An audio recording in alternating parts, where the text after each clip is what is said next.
Assalamualaikum warahmatullahi wabarakatuh. Perkenalkan, nama saya Winda Zuraida dari Lokal PBA 5B STK Muntai.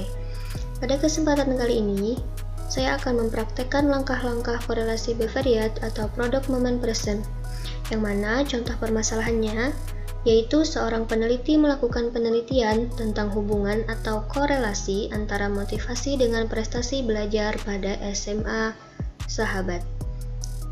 Untuk hasil datanya yaitu seperti yang tampak di layar.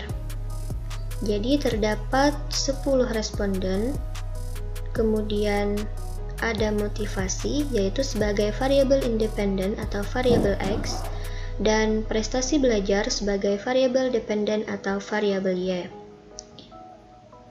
Jadi langsung saja ke langkah-langkah analisis korelasinya. Yang pertama, kita buka aplikasi SPSS-nya, kemudian klik variable view di bagian kiri bawah. Kita masukkan ke tabel name ini res, kemudian motivasi, kemudian prestasi. Pada kolom tipe di sini, pada baris pertama kita ubah menjadi string. Kita klik ini string. Oke. Untuk yang nomor 2, motivasi dan 3 prestasi ini tetap numerik ya. Kemudian pada kolom desimal kita ubah menjadi 0. Kemudian pada kolom label, untuk baris pertama kita tuliskan responden, yang kedua motivasi, yang ketiga prestasi belajar. Kemudian pada measure-nya, untuk yang pertama itu nominal, yang kedua ordinal, kita ubah ke ordinal, yang ketiga ke ordinal juga, ordinal. Nah, setelah selesai, kita klik data view di bagian kiri bawah, kemudian kita masukkan data ke data view ini. Caranya bisa secara manual ataupun copy paste dari Microsoft Excel. Saya akan copy paste di blok semua, Ctrl C, kemudian paste di sini, Ctrl V. Setelah ini, untuk mengolah datanya, kita klik Analyze di bagian menu atas, kemudian Correlate, kemudian Bivariate. Nah, setelah muncul seperti ini, kita masukkan kedua ini, motivasi dan prestasi, kita blok, masukkan ke tabel variables dengan cara klik panah di tengah. Jangan lupa pada correlation coefficient kita centang persen dan total. Setelah itu, klik option bagian kanan atas. Pada statistik kita centang yang means ini, kemudian pada missing kita klik ini, kemudian continue. Setelah itu oke, kita tunggu hasil analisis korelasi. Nah, setelah muncul maka terdapat tabel deskriptif dan correlation.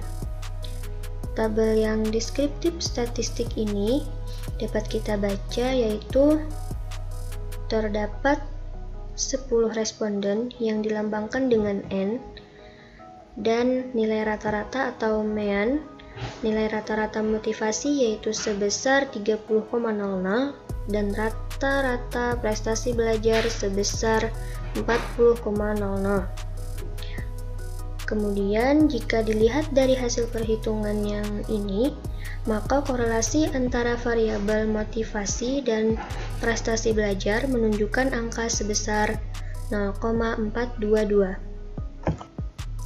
Jadi tadi menafsir angka korelasi perhitungan yaitu jika dilihat dari hasil perhitungan, maka korelasi antara variabel motivasi dengan prestasi belajar menunjukkan angka sebesar 0,422, yang mana angka ini menunjukkan adanya korelasi yang sedang atau cukup dan searah. Ini berarti jika variabel motivasi tinggi, maka variabel prestasi belajar akan semakin tinggi pula. Kemudian, menentukan signifikansi hasil korelasi.